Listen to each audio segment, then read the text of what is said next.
संयुक्त अरब emirates Abu Dhabi स्थित जायद अन्तर्राष्ट्रिय विमानस्थलमा ड्रोन निष्क्रिय पार्ने क्रममा भएको घटनामा परि श्री दिवस श्रेष्ठको दुःखद निधन भएको जानकारी परराष्ट्र मन्त्रालयबाट प्राप्त भएको छ।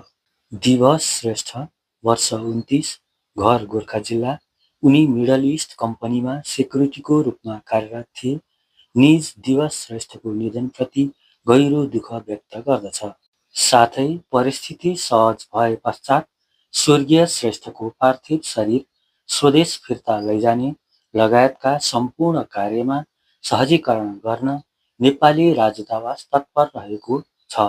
यस संवेदनशील परिस्थितिमा युएईमा रहेका सम्पूर्ण नेपाली नागरिकहरूलाई संयमता अपनाउन र सुरक्षित स्थानमा रहन तथा युएई सरकारद्वारा जारी गरिएका सुरक्षा सम्बन्धी सम्पूर्ण मापदण्डहरू पूर्ण रूपमा पालना गर्न दूतावास हार्दिक अनुरोध गर्दछ।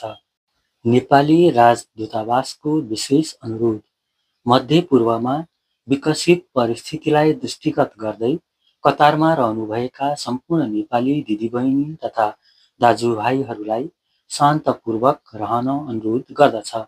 सतर्कता तथा सावधानी अपनाई सुरक्षित रहन नेपाली दूतावास अनुरोध गर्दछ।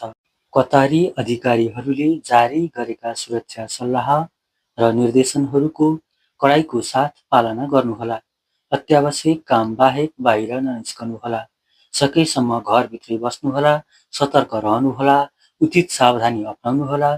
सुरक्षित स्थानमा बस्नुहोस्। अज्ञात स्रोतबाट आएका अफवाह र अप्रमाणित सूचनाहरूलाई विश्वास नगर्नुहोला। अप्रमाणित सूचना, समाचार र भिडियो क्लिपहरूलाई प्रेषित नगर्नुहोला। आधिकारिक घोषणा र आपतकालीन सतर्कता सन्देशहरू निरन्तर हेरी पालना गर्नुहोला। नेपाली दूतावाससँग नियमित सम्पर्क र सञ्चार कायम राख्नुहोला। नेपालीहरूको अवस्था सम्बन्धी सूचना सङ्कलन गर्न पोर्टल निर्माण गरिएको छ। के कस्तो लाग्यो कमेन्ट गर्नुहोला र सब्स्क्राइब गर्न नबिर्सनुहोला। धन्यवाद।